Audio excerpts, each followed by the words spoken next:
Hello? Hello.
Prabhupada says right here,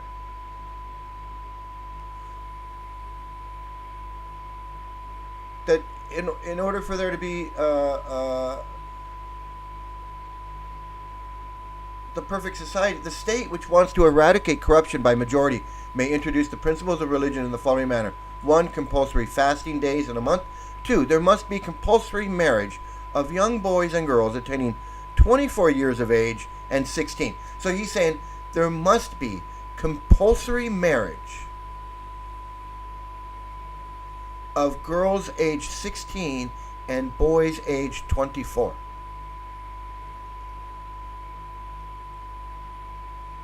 Compulsory marriage. And he's saying 16 here, but in other places he says 11, 12, 13. In one place in his books he says before puberty. Girls must be married before puberty. Because then the man that they have sex with, that they marry and have sex with, they will love for the rest of their lives. Well, he didn't, because he was 22 when he had sex with his 11-year-old child bride, and she didn't love him. She didn't love him for the rest of her life. She hated him. She couldn't stand him. So his idea that marry these girls off when they're 11 and they'll have the perfect relationship, and that's how you get them to love him. Bullshit. He couldn't do it. So much shit he couldn't do.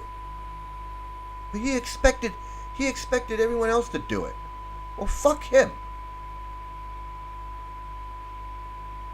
He said no intoxication. He's doing snuff every night. He says having sex with girls 11 to 16, because he did. He was 11. He was 22 when he raped his 11-year-old bride. So of course he puts that in his books. He wants every man 24 years old to be a pedophile and have sex with 11-year-old, 12-year-old, 13, 14, 15, 16-year-old girls. And I had a friggin' devotee trying to convince me that this was right. When I said no. I said that's not right. He wanted to come down and fight with me. He was making death threats against me. Well, maybe we need to come down there to L.A. and have it out in front of the temple, man to man type thing. Friggin' threats. Because I dared to say that this fucker was a pedophile having sex with an 11-year-old girl.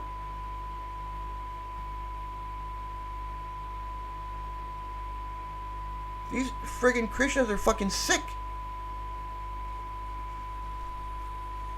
This is in their books. This is all over in their books. Shit, it's in the Bhagavad Gita, first chapter of the Bhagavad Gita. Prabhupada's already talking about women are less intelligent. Little girls should be married.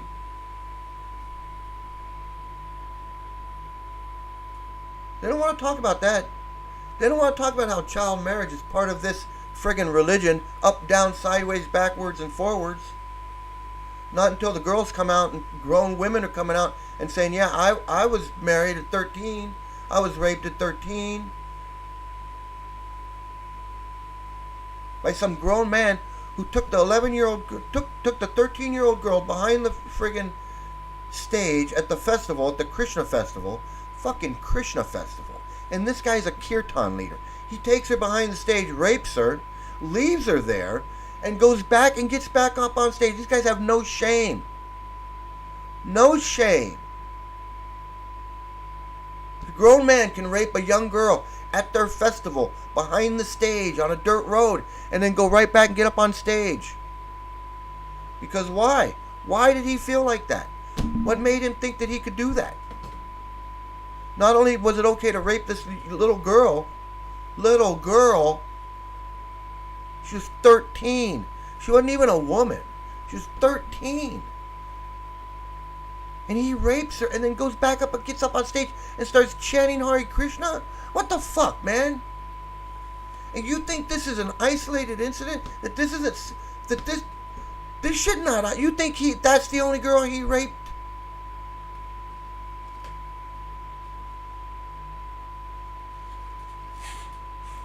he get the idea? Where did he get the idea that's okay? It's in the fucking books. Women like to be raped. Women like to be raped. What Prabhupada says, women are less intelligent. They don't even know. The girl said she didn't even know that she was being raped because she didn't even know about sex. She'd been molested up until she was 13, and then when she was 13, she got raped. And then sold off, married off to some 26-year-old man and went to India. So you think I'm taking this out of context, or this stuff I'm blowing it out of proportion, or Prabhupada didn't mean what he says. Prabhupada doesn't mean what he says. No. There were girls. Talk to these girls. There's 25 kids that committed suicide from growing up in this goddamn cult. You can't talk to them, unfortunately, because they couldn't live with what they lived through.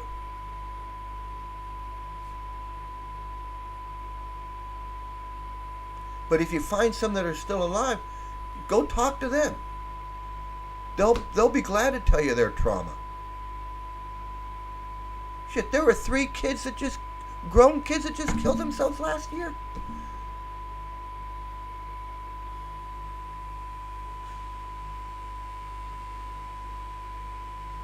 And they're still in the cult because they're so fucked up in the head. Traumatized as a child, never got therapy, never got help, never got anything. Who knows what happened to those 3 kids, grown kids? Well, we do know what happened to them. They got friggin' molested and tormented in Gurukula school. That's what happened to them. And they're so brainwashed, they can't leave the cult. They can't leave. Because leaving is not an option to them, because they're so messed up in the head. Even though their whole life has been friggin' miserable, terrible, horrible, molestation, rape, trauma, they can't leave. They can't walk away.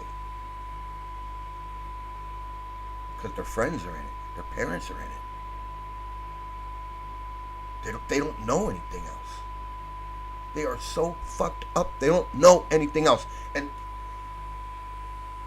people join this thing because they don't know. I didn't know. If I knew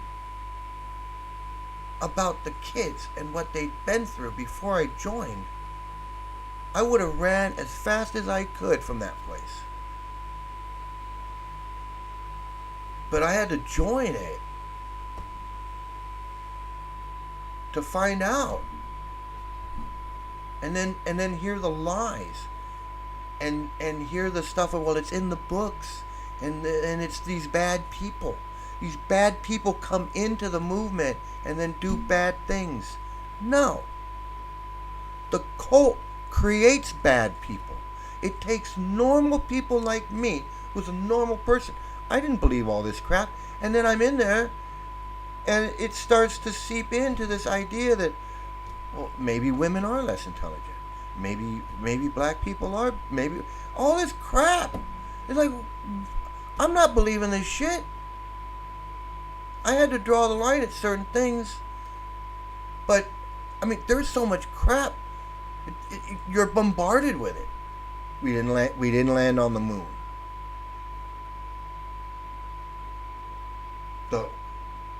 The earth is flat, and there's a mountain in the middle, and the earth is sitting on top of that mountain that's resting on 4 elephants and all this crazy stuff, right? That you would just go, the fuck is that? But it's in the books. This crazy shit's in there, so it's got to be true, right?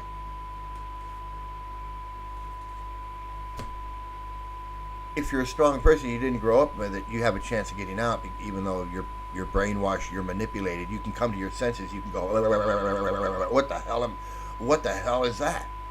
But if you're born in it and you've been fed that shit since you were, before you could even talk, trying to get out of it is like is trying to save yourself drowning in the ocean. Everywhere you go, you're just gulping water. You're just gulping more crap. Hey, How you doing? Man. So, all this crap is so dangerous and so evil and so sinister. But most people can't put it all together. They can't tie it all together. They leave because they don't want to get up in the morning. They don't want to follow. They don't want to chant. Or they don't want to make a fence. All this bullshit. They don't actually come to the realization that this is a fucking evil, Taliban-like, sinister, destructive, mental illness causing. I mean, hey, greetings. Greetings. Hey, you know, most people don't come to the realization of how evil this place is. I mean, let me find this.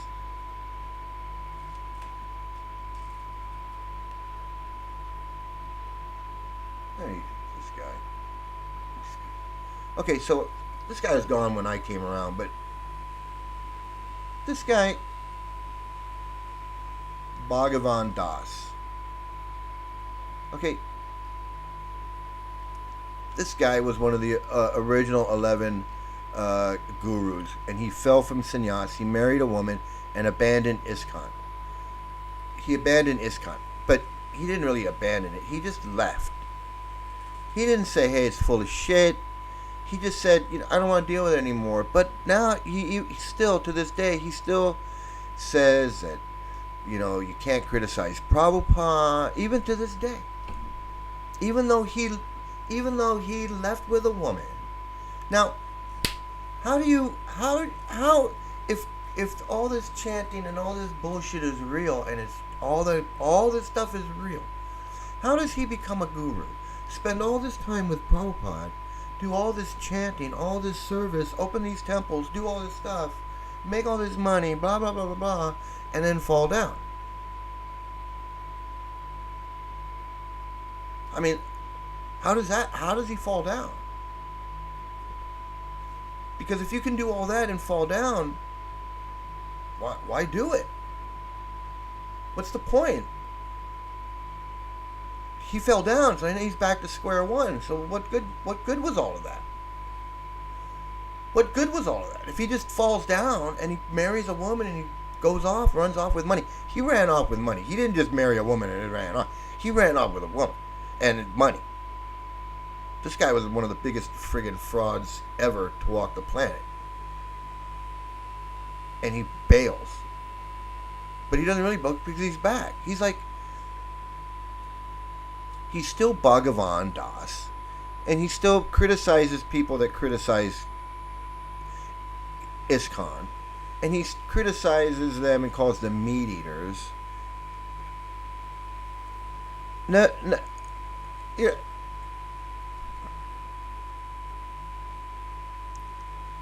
And then, okay, so here's more of the insanity. So this guy's insane, right? This Bhagavan guy, because he still thinks nothing's changed in him, because nothing's changed. He just wanted to have sex with a woman and go spend money and be a non-devotee, and he wanted both. He wanted to be a guru and not be a guru. So he was a guru. Then he went with a woman and left, and that. But he's still a devotee because he still is like, well, you can't insult Prabhupada and ISKCON and okay.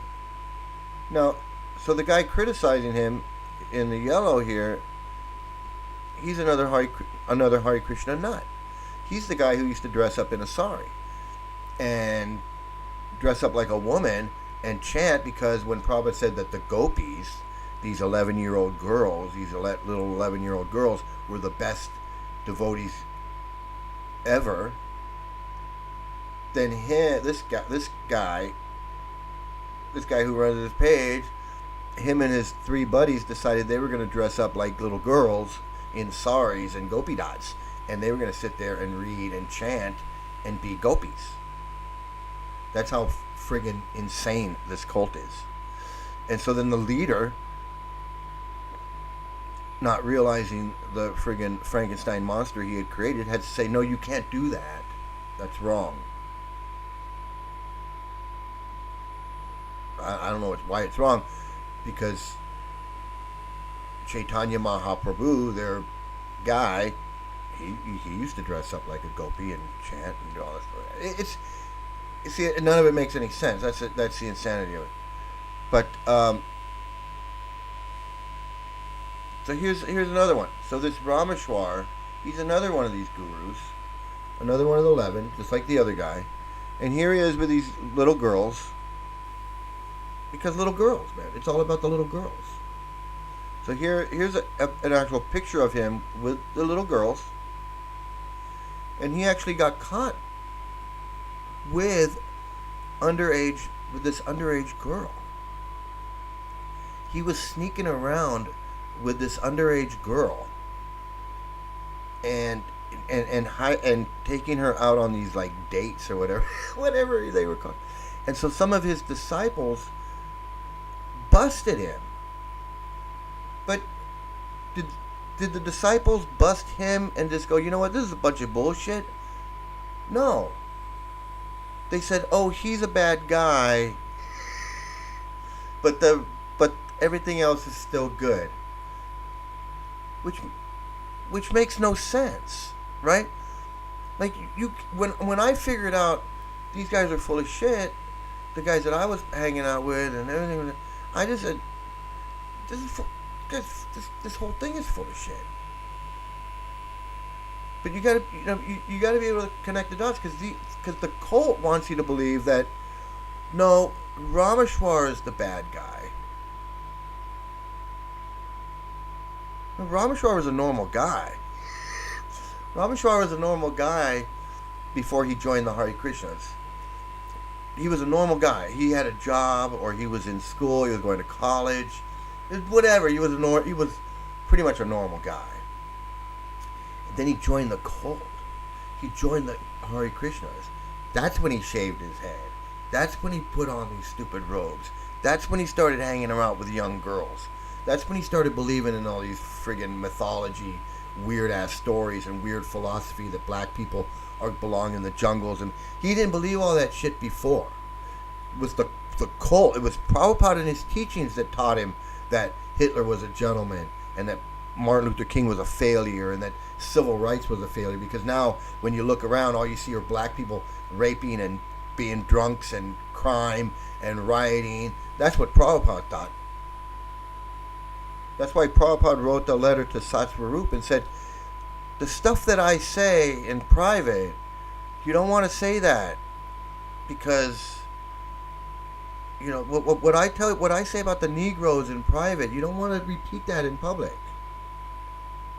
Even though it's supposed to be, I don't know how. Prabhupada knew he was being racist. He was just like, hey, I don't want to, hey, let's not repeat. Hey, ixnay on the axe blade, okay? Like, but here's another one. And then he ran off with a young girl. And now he's back. So he couldn't even recognize that, hey, I'm supposed to be a guru, but I'm not really a guru, because obviously I'm not a guru. Look at him. Obviously he's not a guru. And he realized he wasn't a guru when he got caught. And he's like, okay, yeah, obviously I'm hiding. I'm dressing up like putting on a wig, and I'm going to the movies with this young girl. I'm doing all these things. Obviously I'm not a guru. Obviously I'm a phony. I'm a fake. Obviously he should have at that point realized this chanting Hare Krishna is a bunch of crap, because all I'm doing is fooling myself. I'm just fooling myself. He knew the chanting wasn't doing anything. He knew he shouldn't have been hanging around with that little girl. He knew. And yet now he's back. Look, see, now he's back. And they even talking about it. Even these Hare Krishnas are like, Let's see what he said. What does it say? It's very well documented that Rameshwar acted inappropriately towards Rukmini when he was a sannyasi and guru, and she was still a child. That he would now attack her credibility rather than acknowledging his responsibility says more about Rameshwar's state of mind than Rukmini's. You know what it does? It says a lot about this goddamn cult. That all you people are so brainwashed that when this cult slaps you in the face and goes, look, the guru ran off with this money and a woman. This guru ran off with a little girl. This guru was molesting little boys in Vrindavan. This guru got his head cut off because he had sex with one of his disciples' wives and was dealing drugs. And this guru was selling guns and running and getting drunk and shooting up buildings in Berkeley and whatever. And nobody, and these people were like, huh? What? Gurus falling down? You mean 9 out of the 11 gurus aren't gurus anymore? But there's nothing wrong with this organization? Thousands of kids have been molested. Hundreds of gurus have fallen down. Thousands of people traumatized, kids traumatized, suicides, women abused.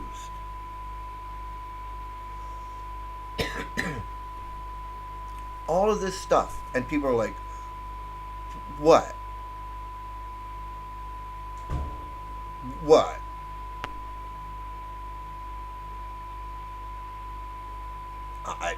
I don't see anything wrong. I don't see anything wrong with Hare Krishna. You gotta be kidding me, man. So I'm gonna take a look at this video now. Find this video.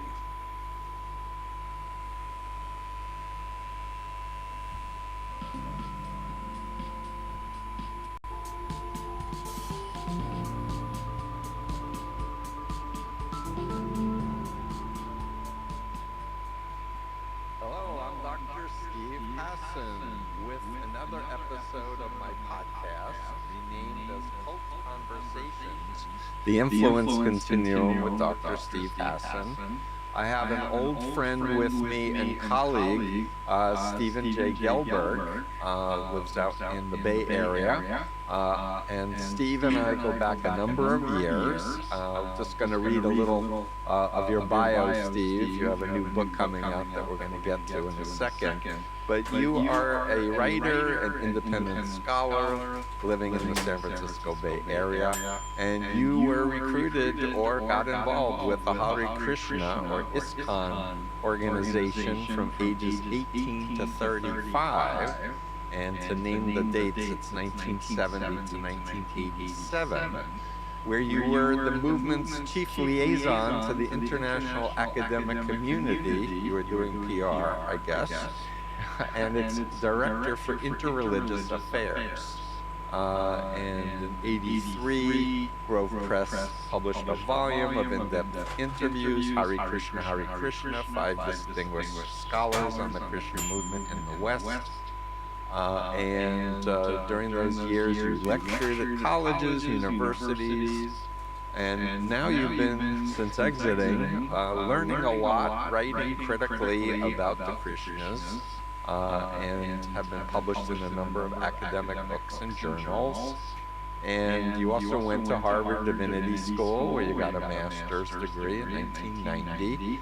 And your most read thing that I'm aware of regarding Krishna, Steve, is On Leaving ISKCON, which was published online and has helped many potential and recent recruits walk away from getting involved with this group. And I'll just say, if people don't know, My Sweet Lord and other George Harrison songs from his Krishna, period. So he was very into it. I'm going to ask you to describe the history of Prabhupada and the organization a bit in 1 second. But I want to just finish the bio because you're a distinguished visual artist, photographer, and printing thousands of images in the home darkroom. And you also wrote a memoir called India in the Mind's Eye, Travels and Ruminations from an Ambivalent Pilgrim, which is a fascinating read.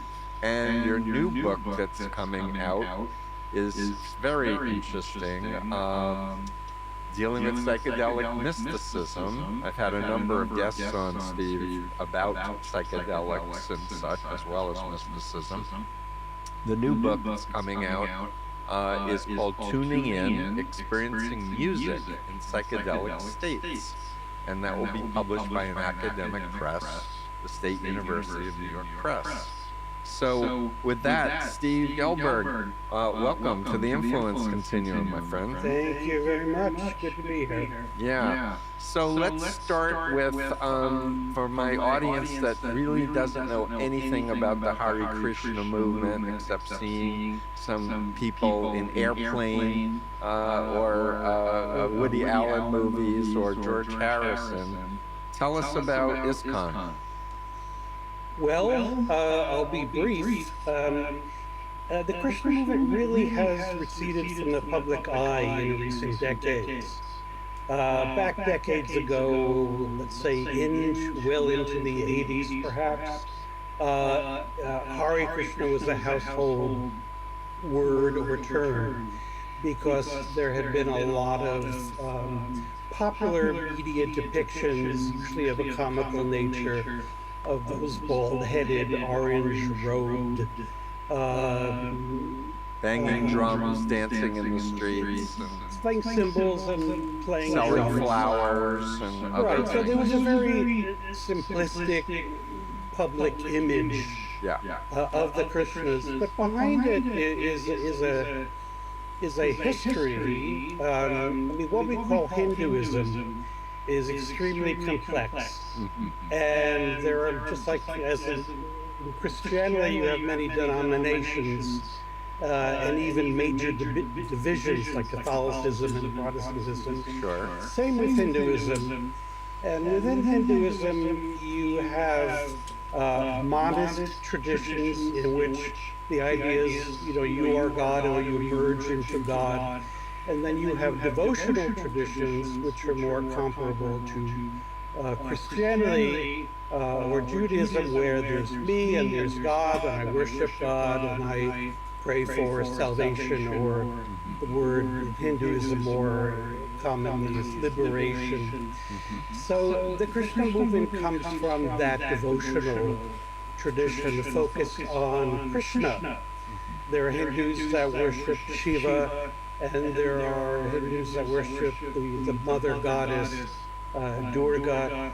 But Krishna worship is a very large division within Hinduism.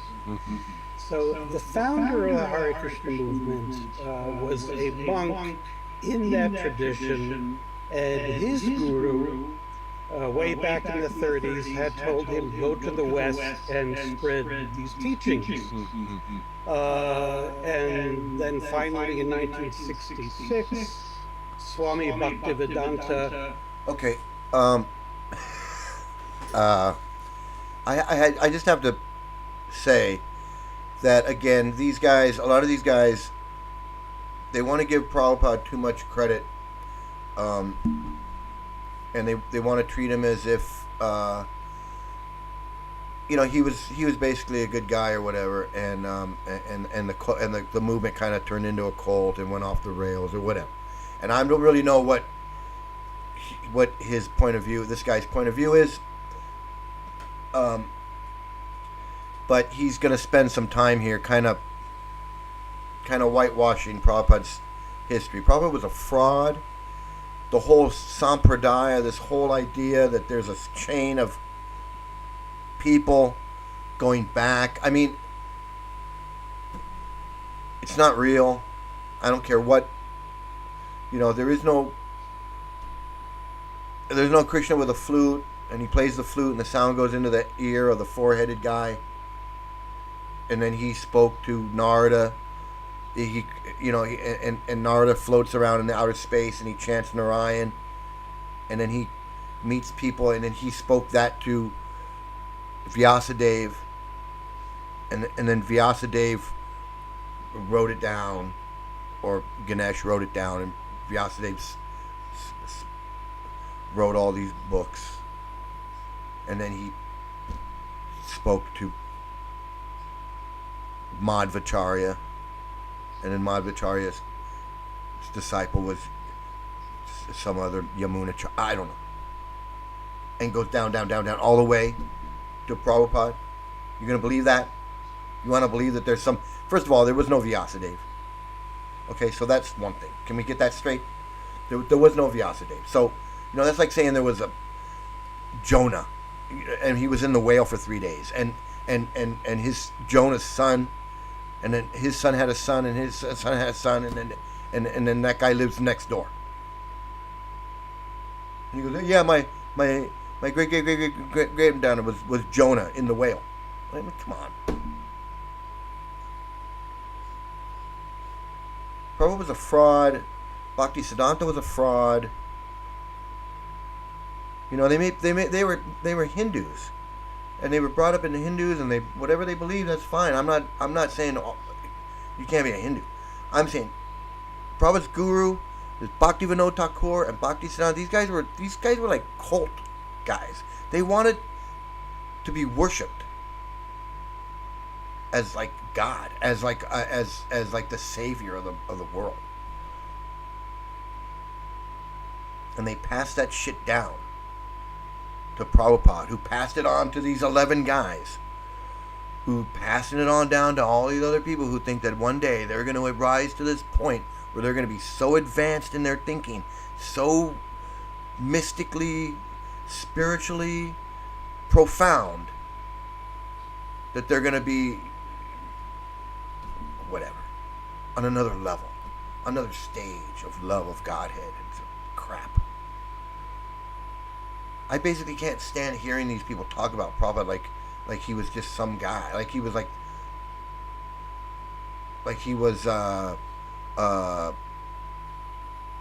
Dalai Lama or something. He was a disgusting creep who fucking raped an 11-year-old girl when he was 22 years old. He's not somebody I want to hear about. Once I found that out, I didn't want nothing to do with this guy. I don't care what he's got to say. I don't care how many rounds he's chanted, how many books he's written, how many whatever. The guy couldn't keep it in his pants for an 11-year-old girl. The guy was 22 years old. He was a grown friggin' man. 11-year-old girl. 11-year-old girl. He couldn't, in his pure devotee head, say, I know it's Hinduism, and I know it's culturally correct and everything's right, but you know what? I'm not gonna do it. He couldn't do that. He couldn't do that. This pure devotee who can see past, present, future. This Manjari who lives in the spiritual world and came down from Vaikuntha just to save our soul, save our lives, and do all that stuff. He couldn't fucking keep his dick in his pants, in his dhoti, in his copins. He just had to have sex with that 11-year-old girl. He had to. He was basically forced by the material nature or whatever, right? He had no control over it. Even though he was a pure devotee since he was born. Supposedly he was a pure devotee since he was born. He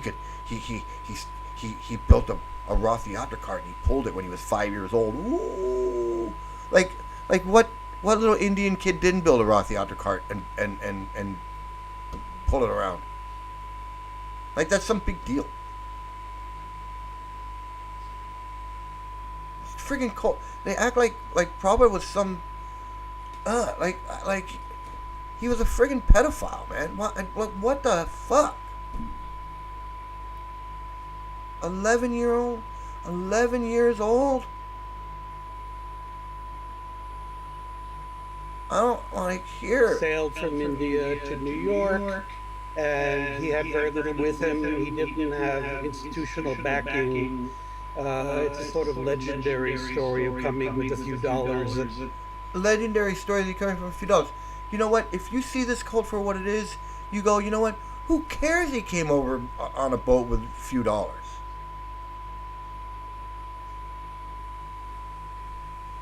First of all, I don't even believe that.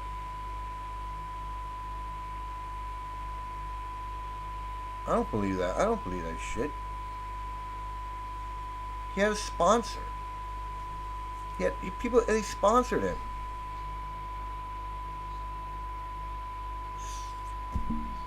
And he's gonna let a guy in the country with $7 in his pocket? I mean, come on. How stupid you want me to? How stupid you think I am? It's a legendary story. It's a friggin' bullshit story. His pocket, but with great devotion to his teacher, mission to spread the word. So he kind of landed, the time and place was maximally advantageous. Listening to him talk, and I know he's anti-cult, and he wrote a book about leaving ISKCON and all of that, and that's great, and I'm not knocking that. But listening to him talk about Prabhupada and the history of ISKCON, it makes me sound like he's in it. Like, if you understand how sinister and evil this thing is, you wouldn't sit there and talk like that. That's like me talking about Osama bin Laden, like, oh yeah, well, Osama bin, he was brought up, he was a poor boy, and then he went to the Allahabad University, and then, he left there, he went to Kabul, and he struggled in Kabul, and, nobody was on his side. I don't give a fuck.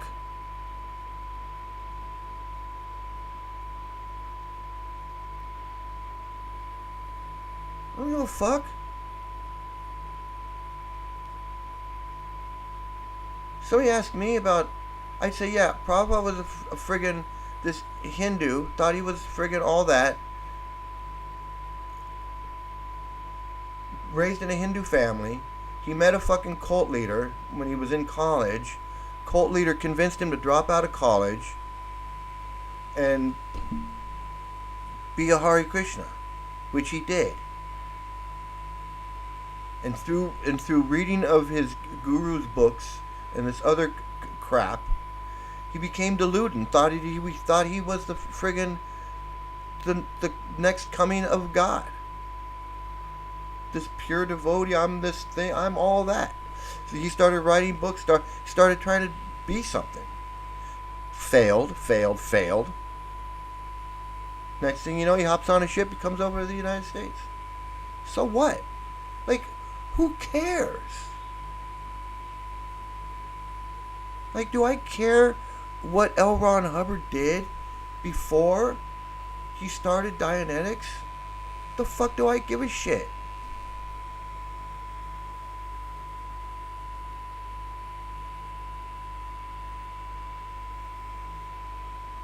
All it does is glamour. All it does is shift the blame for this bullshit from Prabhupada onto these other outside people. Like, Prabhupada was just this normal Hindu guy. Prabhupada didn't do anything wrong. Prabhupada just came over here, tried to start a religion, and then these people took it over. No. These people were trained and taught to do exactly what Prabhupada wanted. Everything. The way they fucking put on their underwear, the way they tied their dhoti, the way they shaved their head, the way they ate their breakfast, what they ate for breakfast, how they talked, how they moved their hand, everything. They imitated him friggin' to a T. All his racism, all his misogyny, all his sexism. They ate it up.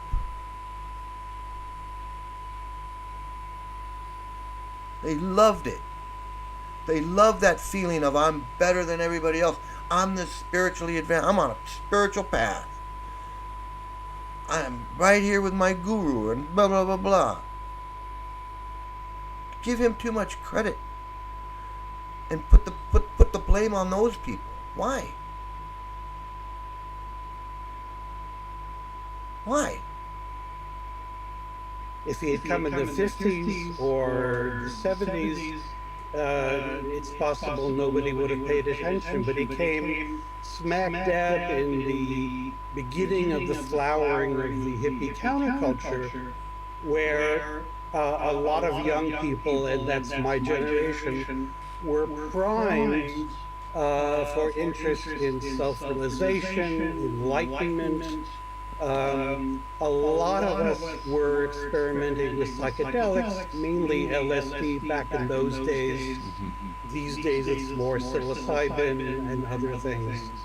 But LSD was having a tremendous effect back then.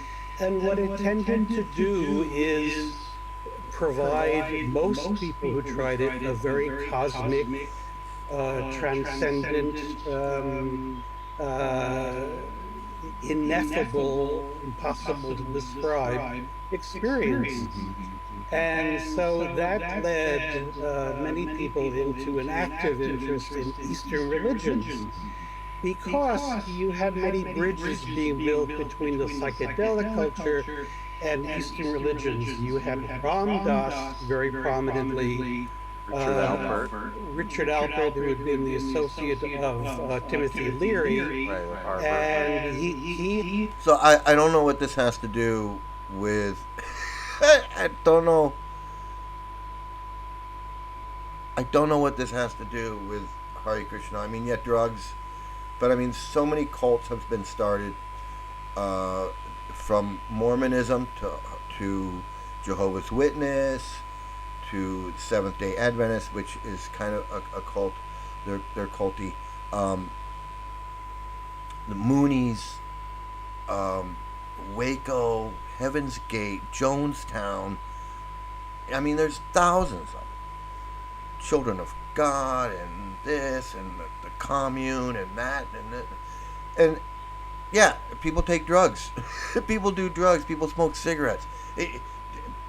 So yeah, you're gonna have people doing drugs, but that's sure, counterculture. Yeah, he came at a time, but there was a time when so many gurus came. Gurus been coming over from India since the 1860s, 70s. Gurus coming over to London, wherever, preaching, opening up little things. There probably was nothing new. The time was new. Gurus been coming over, Krishnamurti, and the guy back in the Vivekananda, back in the 20s and 30s, 100 years ago. This is nothing. Coming over, penniless, supposedly penniless, and teaching to agree. This is nothing new, nothing special. It's nothing out of the ordinary. And I don't know, too much emphasis on this. I think I'm gonna skip.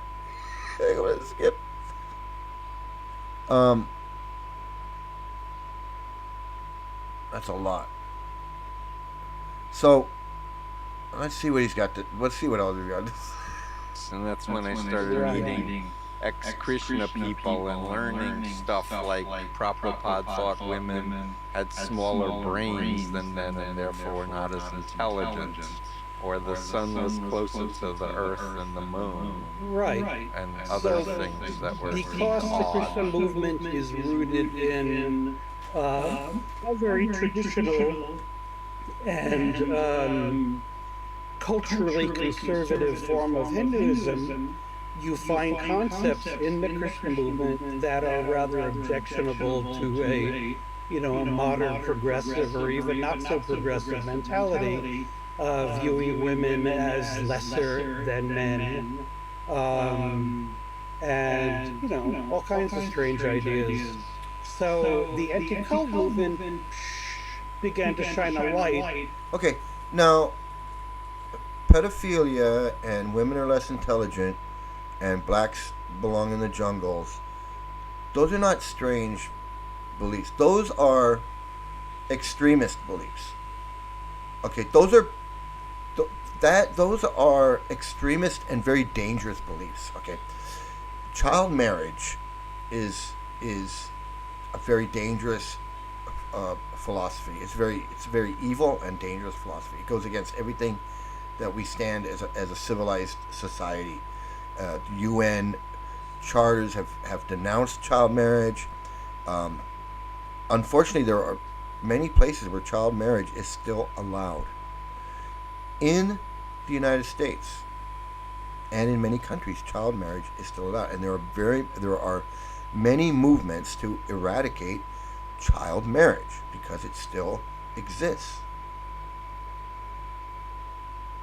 So, child marriage is part of the Hare Krishna movement. It's part of Prabhupada's teachings. It's part of the reason why, and this women are less intelligent philosophy, women like to be raped philosophy, this 11-year-old girl or make best wives philosophy is in these Hindu teachings. Now, I'm not going to say they're all in Hindu teachings, but they are in Prabhupada's teachings. And is it any surprise that India has a rape problem where women and girls are raped every day, gang raped in public, on city buses, on city streets, in public buildings?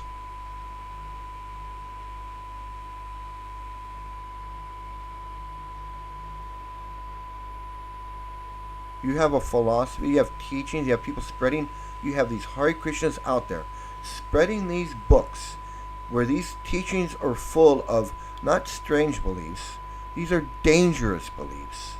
Child marriage, women are less intelligent, women like to be raped, blacks belong in the jungle, blacks shouldn't have civil rights.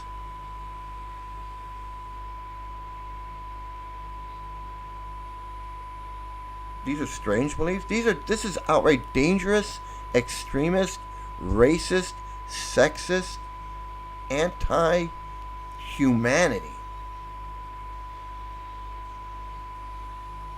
And they call themselves civilized culture, and this is what they are promoting. And he has not once brought up child marriage yet. I haven't ever heard him talk about child marriage. On some of these more aberrational concepts. And then there were, illegal activities some members were caught doing, and then the West Virginia temple and Keith Ham gave the group a bad name.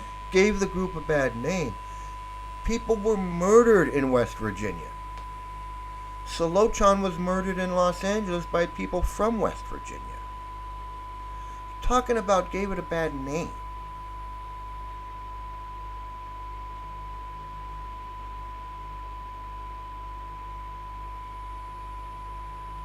Gave it a bad name. Tirtha's in jail now. Tirtha's in jail doing like 2 life sentences for murdering these people. Was he a murderer before he joined this cult?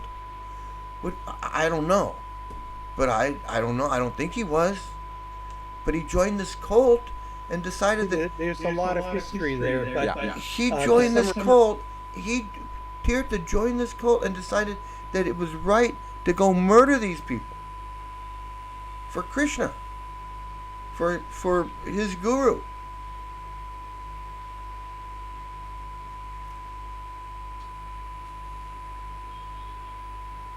That's why I keep saying it over and over again. Cults cause mental illness. They cause people to go crazy. If they got you believing this crap, you have gone nuts.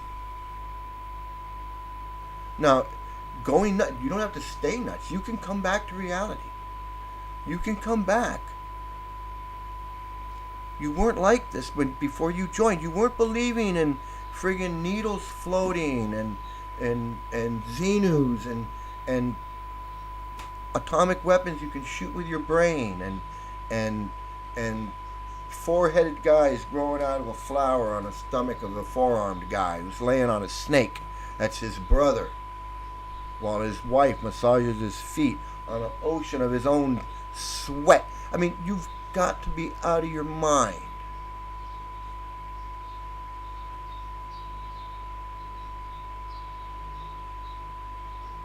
It very briefly, like a lot of world-saving cults, the mentality of the ends justifies the means came into prominence. Yeah. And people who otherwise might have been instinctually ethical-minded were sold on the idea that it's so important we spread this word, this teaching, that it's okay to kind of fudge about the truth. And so when you're fundraising, you can tell. Okay, he's almost right. I mean, he's on his way. He's almost there. He just doesn't. I don't know what it is with some of these people. They just, I don't know what it is. He admits it's a cult. He admits it's wrong, but he doesn't want to. I don't know. He doesn't want to. I don't know. People were raising money for children or for this or that or anything. Transcendental trickery was their term compared to heavenly deception of the moon. Yeah. That's right. So you could say that beginning in the early to mid 70s, the movement went through a kind of transition, and people in the movement began questioning and leaving. I certainly began. I was never a fan of those things. The idea is that what we have is so important that you can lie to people about where the money's going. So the movement became institutionalized, corporatized, and so there was a general shift. And this is a common pattern if you read sociology and religion. Right. New religions tend to follow that path. All right, I'm going to stop right there and just say real quickly, where'd I go? I'm gone. I just want to say a lot of people do leave because they see that everybody's fake, or they see that they don't, chanting, they're not getting anything out of it, or it's too hard to follow the four rules, or whatever reason. It's not. They haven't come to the conclusion that this is a dangerous, destructive, evil, sinister cult. They're leaving because, it's not what I thought it was. There's too many rules. There's too many. I don't want to get up at 4 o'clock, and I don't want to do this. I don't want to do that. And, maybe they want to. They like to drink, or they like to smoke, or they like to do something, and they're having a battle with not doing that thing that they're not supposed to do, or some other reasons that they leave. And that's fine that you got out, or that you want to do it, but the realization that this is a Taliban-like, far-right, extremist, dangerous cult, destructive cult that brainwashes people and that causes mental illness, turns people into crazy, manipulated, ticking time bombs. Literally, people are like ticking time bombs. Some of these Hare Krishnas are ticking time bombs. They're just waiting to go off on somebody or something or themselves. It is not a healthy environment. You can't live that kind of life without going nuts. You just can't. And that's why these gurus couldn't do it. It's because it's all fake. If it was real, it'd be no problem. You would chant, you'd feel great, you'd move up, you'd go on, you'd become good, whatever. But it's not. It's a bunch of bullshit. There is no answer. There is no thing that you can do that's going to solve life problems. It's just, I'm sorry, but that's just the way it is. Now, you can find a hobby, something that makes you happy, something that gives you so much joy, it fulfills your life. It might just be being a parent or whatever, it doesn't matter. It could be something meaningful where you help the society, or it could be something that's like you collecting, seashells. It doesn't matter, but if it brings you joy, that's great. That joy that you feel is no different than the joy that someone else feels doing something else. It's not any kind of spiritual realization that takes you to the bridge or takes you to the next level or gives you any kind of transcendental this or it's all up here. And that's how they get you manipulated. Because if you believe that that's true and that you're really on that path or you're on that bridge or you're on that thing, then yeah, you're going to be like, no, I'm on a path. Like if you're, let's say like if you were studying for a degree. You're studying for a degree, you want to become a lawyer. You're in law school. You want to become a lawyer, you go to law school. So you're taking classes, you're working towards this graduate and then graduate again, and then you're going to get your degree. get your whatever degree, whatever degree you want. There's an end there, and you can work towards it. And if I came along and said, "Hey, what are you doing?" You'd say, "I'm working towards this degree. I only have 2 more semesters." But in a cult, there is no degree.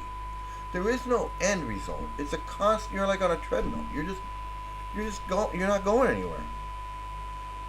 And when you're having a hard time, it's your fault. You're not praying enough. You're not chanting enough. You're not auditing enough. You're not selling enough books. You're not doing enough volunteer work. You're not whatever it is that you're supposed to be doing. You're not doing enough of it. It's you. You're not doing it right. Meanwhile, they can't show you that person that's doing it right. That person doesn't exist. Even though they tell you how easy it is. It's so easy, anybody can do it. All you gotta do is just chant. All you gotta do is just hold the cans. All you gotta do is just do this. All you gotta do is just do. It's so easy. It's so easy. And yet no one can do it. Where's that perfect guy? Where's that perfect person? After 40, 50 years of your cult, 60 years, 70 years of your cult, you haven't produced one guy? That's like having a college and nobody ever graduates. Nobody ever gets their degree. College has been open for 70 years. They've never issued one diploma. No one's ever made it. And yet people keep enrolling. Well, maybe I'll be the first. I'll graduate. I'll get that diploma. I'll become that pure devotee. I'll become clear. I'll make it to the bridge. I'll become holy or whatever it is that you're supposed to be. Meditate. What it doesn't matter. Transcendental meditation. Oh, this transcendental meditation, man. It's like what has it done? Oh well, I got this job at whatever. What about the people that meditate and didn't get a job? What did it do for them? How do you know you wouldn't get the job without meditating? How do you know if you would?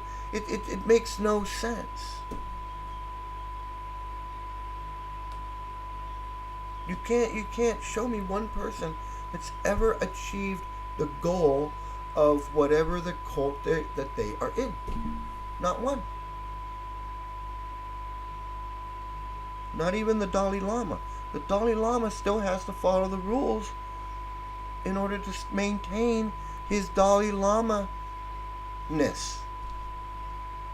So what good is it?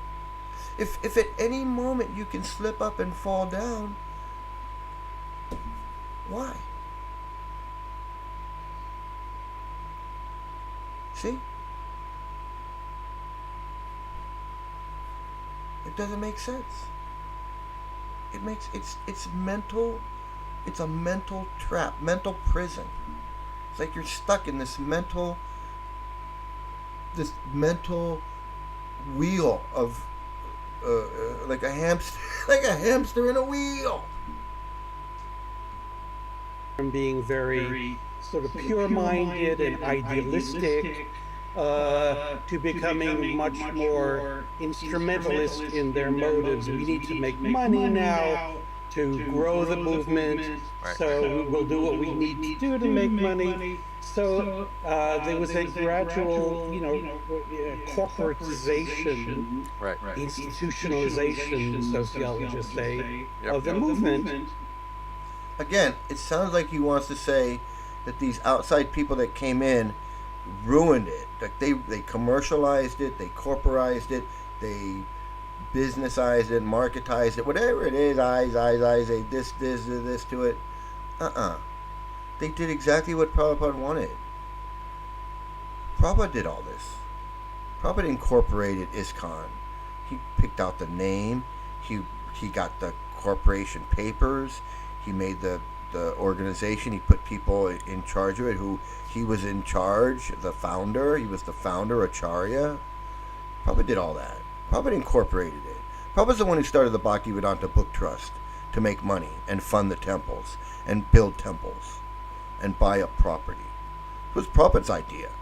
It was Prabhupada's idea to send people out and sell books. It was Prabhupada's idea to open up a school so parents could stick their kids in the school so they could go out and sell his books. It was Prabhupada's idea. It wasn't their idea. Prabhupada created everything.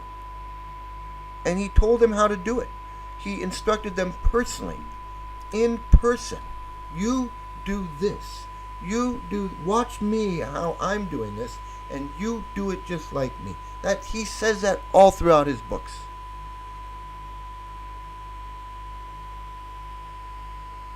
He says, duplicate, don't imitate, or whatever the fucking stupid thing he says. Do not imitate Guru, but you learn and you duplicate and you know. That's what he was trying to teach. He was teaching, I'm incorporating my ISKCON. This is how you do it. You get the papers. You get a lawyer. You do this. You write books. You have this. He was teaching them how to run this organization after he was gone. And that's what they did. You can't, and everybody that came in, good people came in to the movement, just like I did. I came into the movement, good person. I didn't hate women. I didn't hate blacks. I didn't hate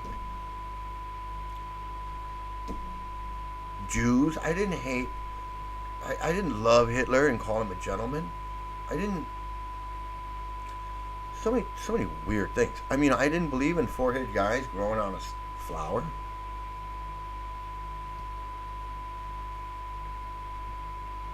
I didn't believe that stuff. But once after I joined, that's what the teachings are.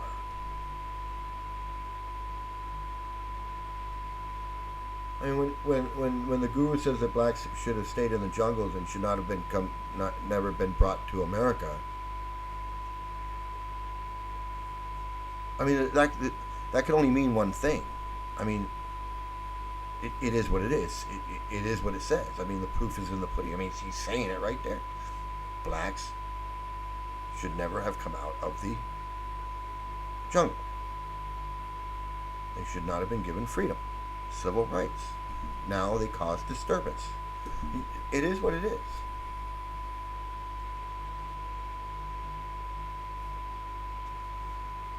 And you can see how quickly his disciples jumped right on it.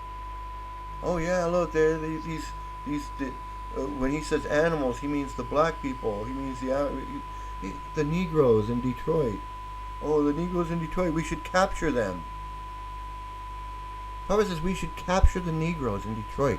We could make them good. We can, you know, what he's saying is we can exploit them. We can use them.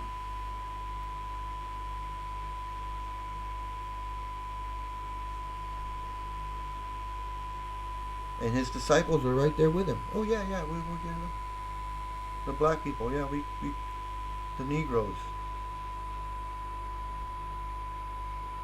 Who in 1977 was using the word Negro?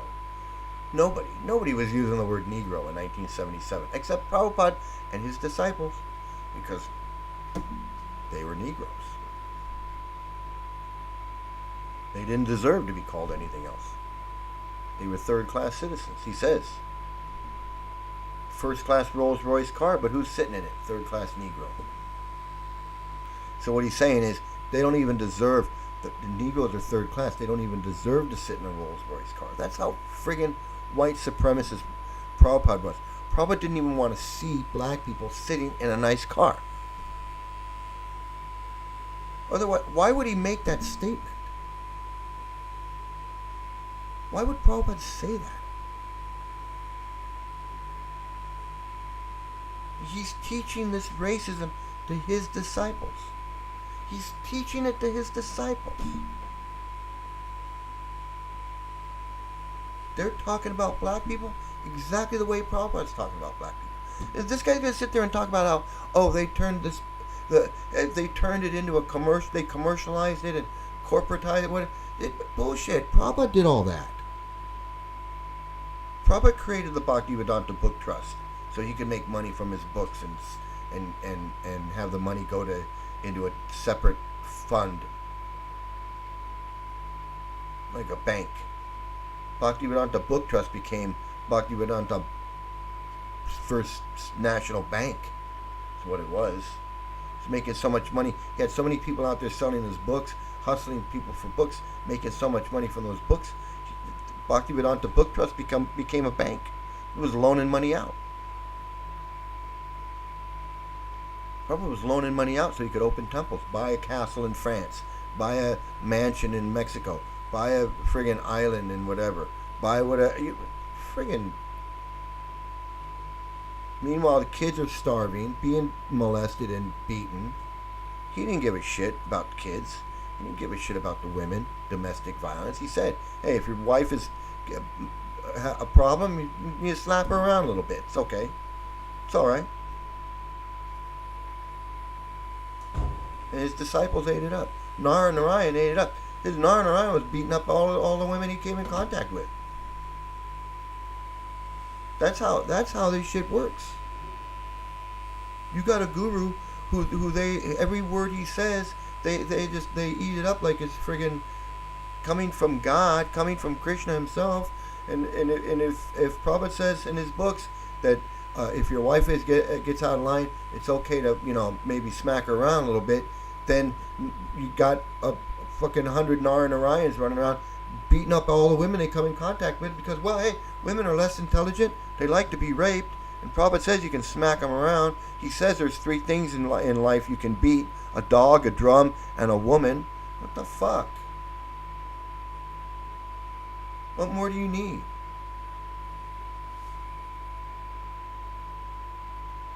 I can understand beating a drum, but beating a dog, that's just downright wrong. And to beat a woman, to put a woman in there with a dog and a drum, that's so insulting.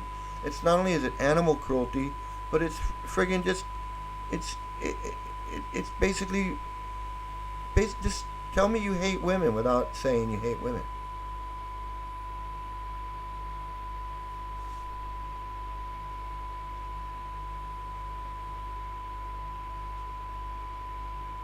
And then you got argue with me about gang rape in India when you have a philosophy like this, and you got Hare Krishnas running around spreading these books with this stuff in it. It's absolutely insane. Which grew worse and worse, and gradually led to many members sort of questioning these kind of policies. Yeah, because I think that it became full-blown authoritarian cult. It didn't become a full-blown authoritarian cult. It was a full-blown authoritarian cult from day one. Prabhupada had full authoritarian control over all aspects of every devotee's life. And for him, for these guys these guys to sit there and just think like, oh, it was these bad people on the outside that came in and ruined it, is bullshit. Put me on this show. Put me on this show. I'll set him straight. I'll show you in Prabhupada's books. I'll back up everything I'm saying with quotes from Prabhupada. Everything I'm saying comes directly from here. Prabhupada's books. You can look everything up. Whoops, where'd it go? You can look everything up on Prabhupada's books. Prabhupa'sBooks.com. You can search and you can hit the search bar and you can type in anything you want. You can type in Negroes, you can type in women like to be raped, you can type in rape, you can type in less intelligent, you can type in Martin Luther King, you type in anything, you type in anything and see what comes up. You'll be surprised what comes up. I guarantee.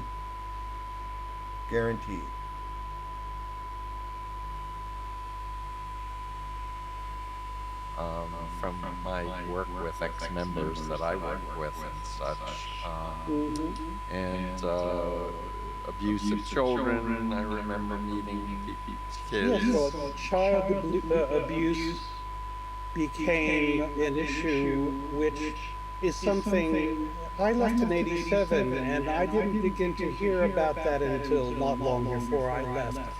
Okay, now these guys are full of shit because at the Kumbh Mela in 1977, Prabhupada was at the Kumbh Mela and they brought the devotee that was molesting the kids, some of the kids, at that time in 1977. They brought, I forget the guy's name, but they brought him to Prabhupada and they said, what do we do with him? He's been raping the boys in the school. And Prabhupada said, send him away, but he can come back on Sundays. That was it. He didn't give a shit about the kids. He didn't say contact the parents. He didn't say close down school. He didn't say bring me the kids. He didn't say take me back to see the kids. He didn't give a fuck about the kids. He did not give a shit about the kids. And he didn't give a shit about the perpetrator. He didn't care about the guy that was abusing the kids. He didn't care. He didn't say call the police. He didn't say report him. He didn't say beat him up. He didn't say throw him in the river. He didn't say anything. He said send him away.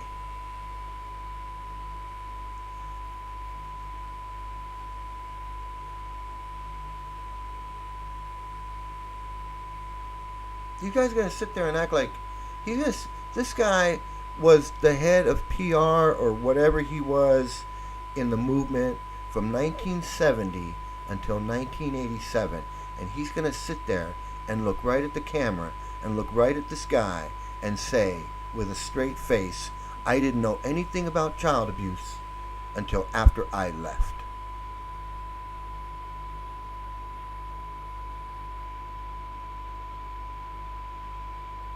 I find that hard to believe.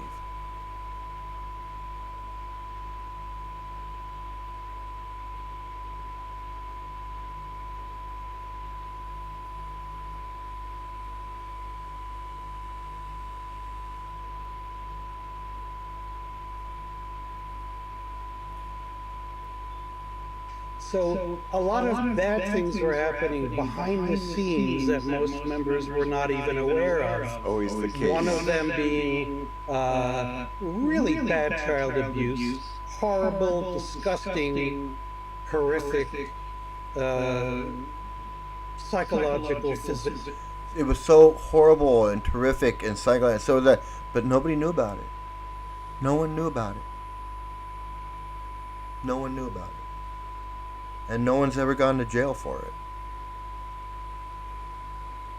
Because they don't report it. Because Prabhupada didn't report it. So they don't report it.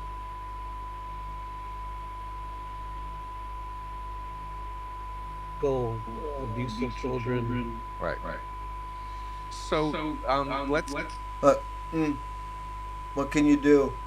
And what can you do? You know, abuse of children. Hey, well, what about the child marriage that's in the books? What about women like to be raped? What about women are less intelligent? You think maybe that has something to do with it? What about boys need to be celibate and live together in the ashram? What about 11-year-old girls should be married to 24-year-old men?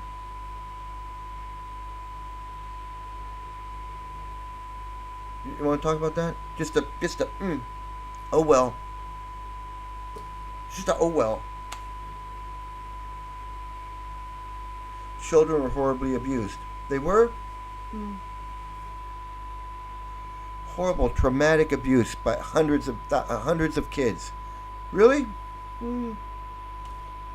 Oh well. That's Krishna.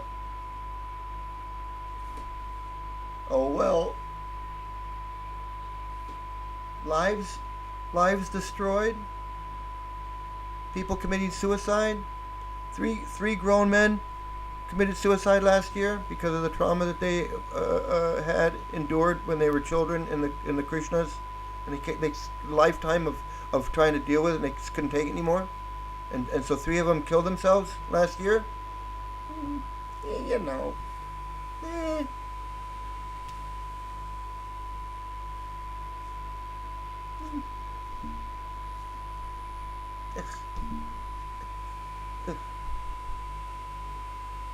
What the fuck, man? What the fuck? Are you against him or are you for him? You can't be both. You can't be both. You can't say it's a dangerous, destructive cult and then defend it.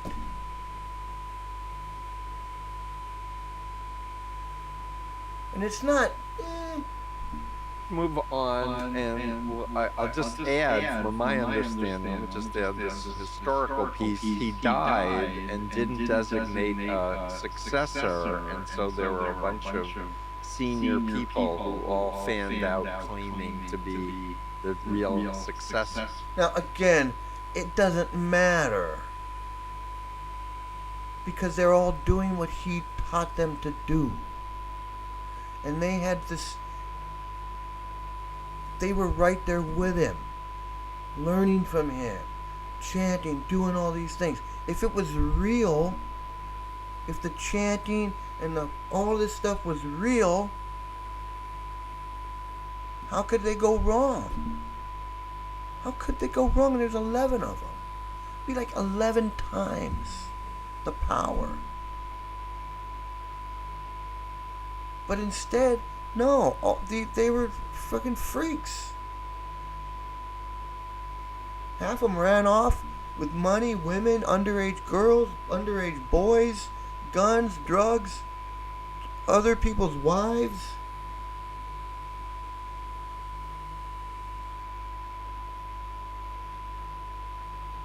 Covering up for predators, not turning in criminals, abusing kids and not doing anything for it. You think any of those kids got any kind of therapy or any help?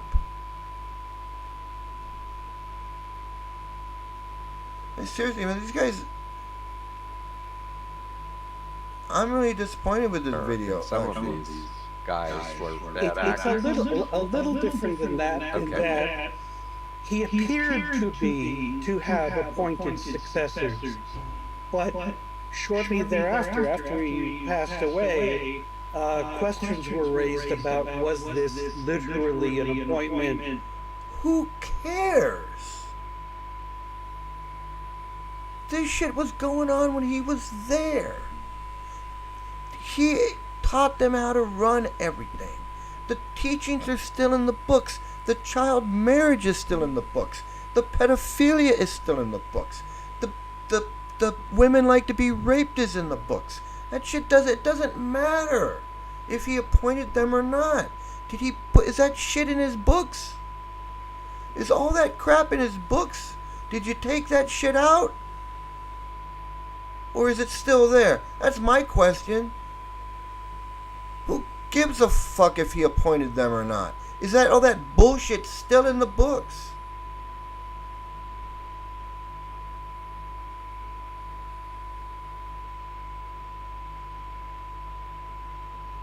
Or just naming of senior people to carry the movement on. So very shortly after the founder passed away in 77, which was only 11 years after having founded the organization, the movement fell into political turmoil because there were questions about who's in charge. Who cares?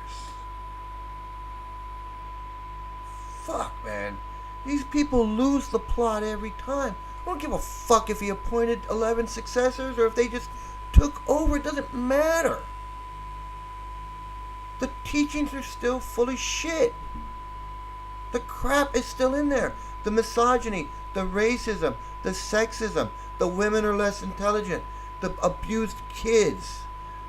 The abuse of the kids started long before Prabhupada passed away. Started in the early, as soon as he opened those schools, the kids were being abused.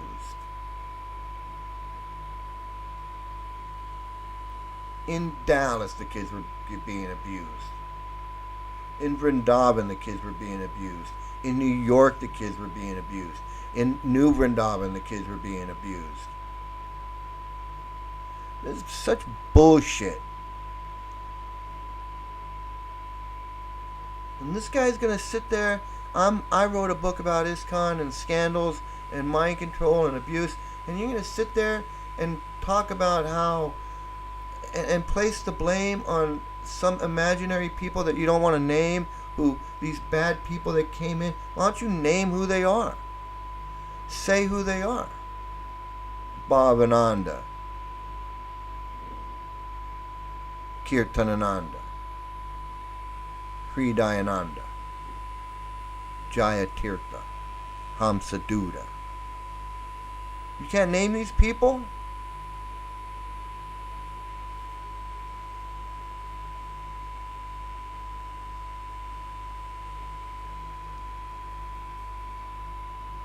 I'm done. I'm done with this.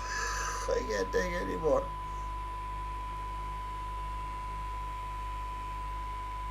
I can't take any more of this crap. This guy's sitting there talking. He's an anti-ISKCON guy, and he's talking about like he's in it, like he's still in it. Like ISKCON's bad, but it's not because of ISKCON. It's just the people that are in it. It's still okay. It's just as there's bad people in there, and if those bad people were gone, it would be fine. I don't know what his point is. But somebody interview me about ISKCON and about how fucking dangerous it is, how sick it is, these teachings. I'll show you right in the books. I'll show you right in the lectures. I'll show you right everything where Prabhupada says what he says, where he did what he did. I ain't gonna sit there and talk about how Prabhupada came over on a boat and he only had $7 in his pocket, and he had 2 heart attacks. He didn't have 2 heart attacks. He fucking had gas. He had gas, he farted, and he was fine. Fucking heart attacks. You don't have a fucking heart attack on a ship in the middle of the ocean and live. You don't have 2 of them. Krishna saved me. Krishna saved me, and now that's fucking bullshit, man.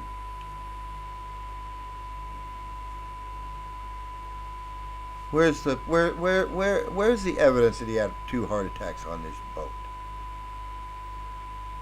He might as well have said he fell overboard and swam to America, because I'll believe that before I believe he had 2 heart attacks on this boat. It's such bullshit, man. They want you to believe. They want you to believe anything.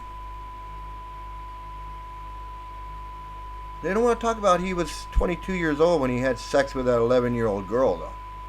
And then she hated him for the rest of his life. I hate him too. I don't blame her for hating him. Why does my wife hate me? Well, maybe because you raped her when she was 11 years old and you were 22. And, you were like this big monster man, and she was like this little girl, and you took her in the bedroom like frickin' Magilla gorilla and raped her. Maybe that's why she don't like you.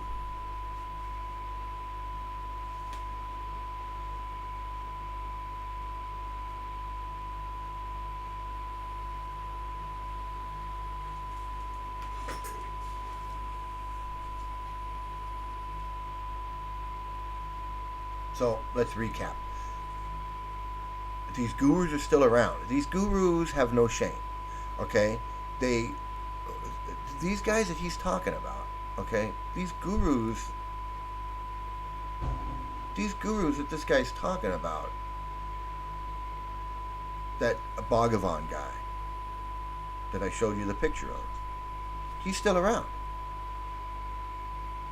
Rameshwar with the young girl who was dating the young girl.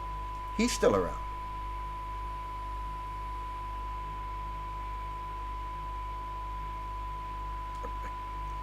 A handful of them are still around. The ones that aren't dead. They left, but they're still around. See how sick it is? Can you imagine being in a cult, and your guru that you thought was like the everything, he's like God. One day you wake up and they go, hey Prabhu, your guru bounced out with a young girl, and he took all the money out from the temple, and he's gone. And you're like, my guru bounced out with a young girl and money? You mean he's not a pure devotee? He's just an ordinary guy, and he just left?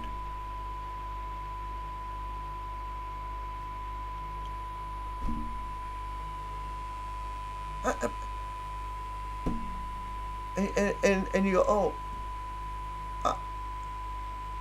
I guess I need a different guru. I mean, who would think like that?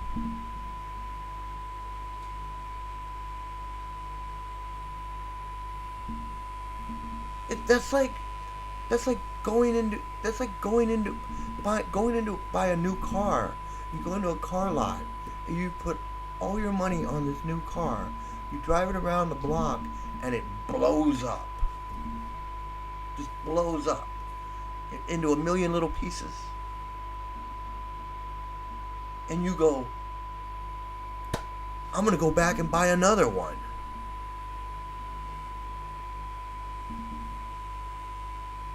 Like, I turned my life over to this guy. I turned my life over to this guy. And now he just bounced out with some young girl with a bunch of money. So let me find someone else that can make a fool of me again. And there's people in ISKCON. Some of you out there have been through not one, not two, not three, but you're on your fourth guru because the first three bounced out. And now you're on your number 4 guru. You know how stupid that is? You know how stupid that is?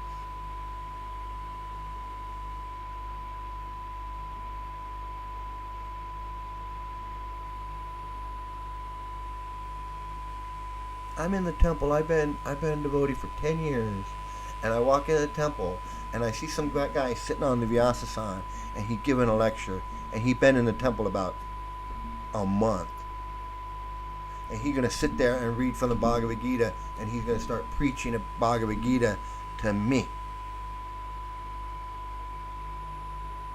I've read the Bhagavad Gita twice, and I go to class every day, or almost every day, and now this guy, who doesn't know nothing, he's just been hanging out for like a month, and now all of a sudden he's gonna sit on the Vyasa and he's gonna give a lecture, like he knows something. Like, what does he know? What could he possibly know?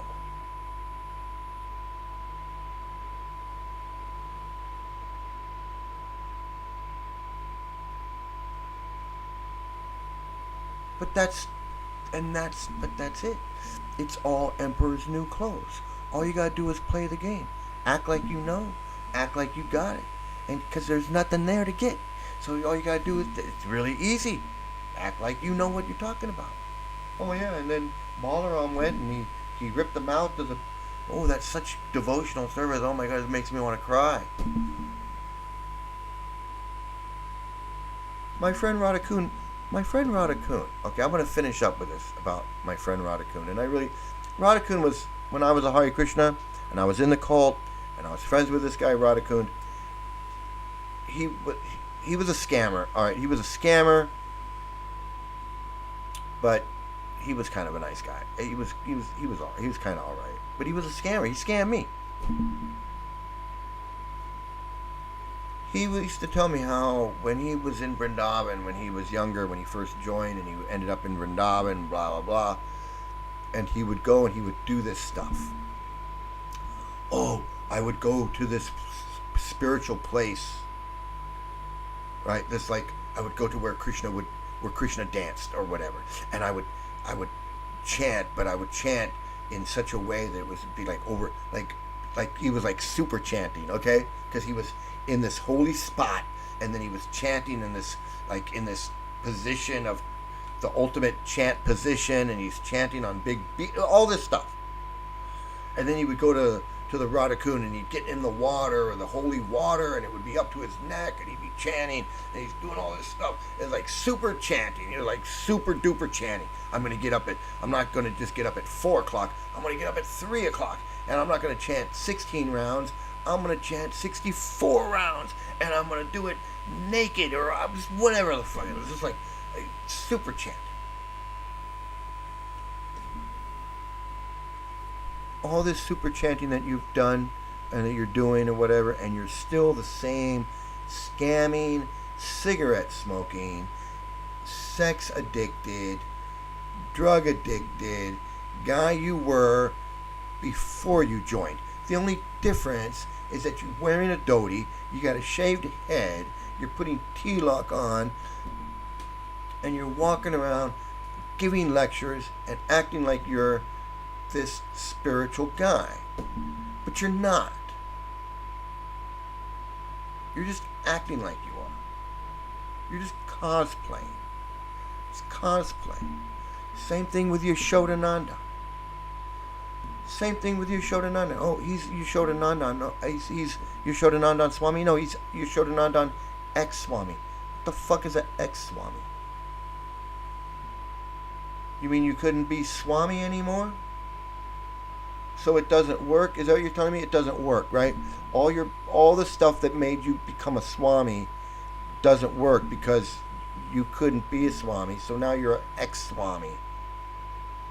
But you don't want to say you don't want to say it doesn't work. You just want to say, oh, well, I'm an ex-Swami. I don't want to do it anymore. I don't want to do it. That makes no sense. Then why'd you do it in the first place? And if it was working, why would you stop? It makes no sense. Yashodananda was never a Swami. He was always an ex-Swami. He was just playing for like he was a Swami. Prabhupada, he couldn't stop snorting snuff.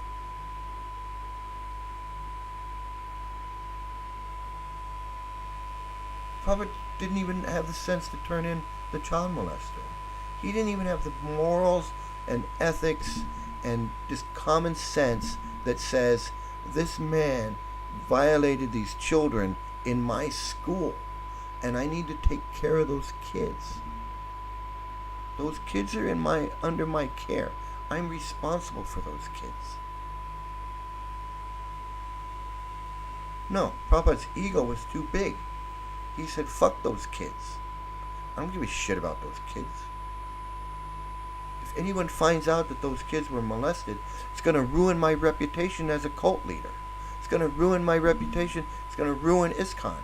Nobody can ever know about this stuff. That's a pure devotee. That's why these guys fell down. That's why all these guys fall down. That's why Yashoda fell down. That's why the gurus fall down. Who cares if he appointed them gurus or if they just told? It doesn't matter. What matters is that Prabhupada is teaching a bunch of dangerous, disgusting, evil, sinister crap that destroys the lives of children and women and anyone that comes in contact with it.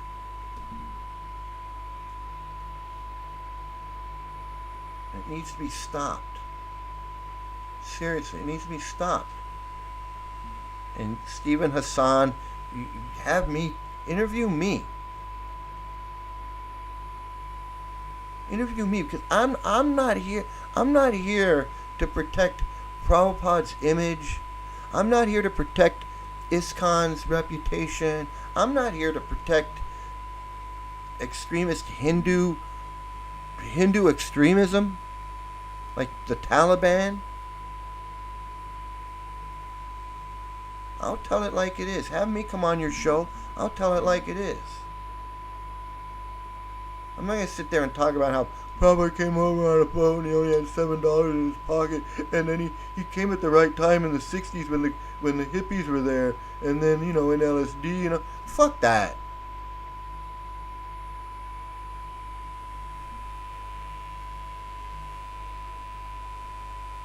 Prabhupada was a disgusting, insane, megalomaniac cult leader who wanted to control the world, who thought he was greater than the Pope. He's like, the Pope is renowned and respected all over the world. He's a religious leader of millions of people all over the world. I should be that. I should be the Pope. That's what Prabhupada was envious and hateful of the Pope.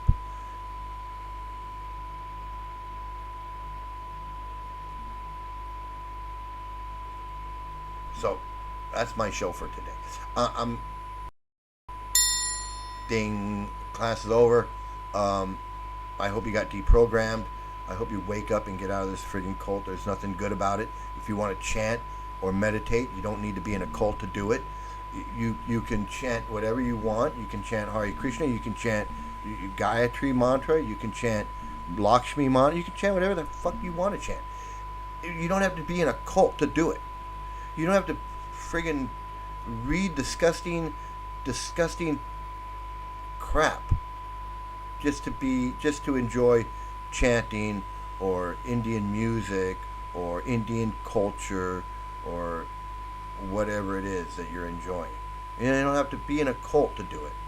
You don't have to be in a cult to do it. You can go to India, you can visit India, you can whatever, burn incense, go to the temple. You can do whatever the hell you want to do. You don't have to be in a cult. You don't have to be in some fucking Prabhupada worshipping, pedophile protecting, woman hating, racist, sexist, piece of shit cult. That you don't have to do. So thanks again, everybody. I want to thank you for watching. Like, share, and subscribe. Get the message out. Hare Krishna is a dangerous, destructive cult, and they don't deserve to exist in this world. So, thanks again. Hey, watch the commercial at the end. Let's see, where is it? Closing credits. Here we go, everybody. Thanks, everybody. Bye.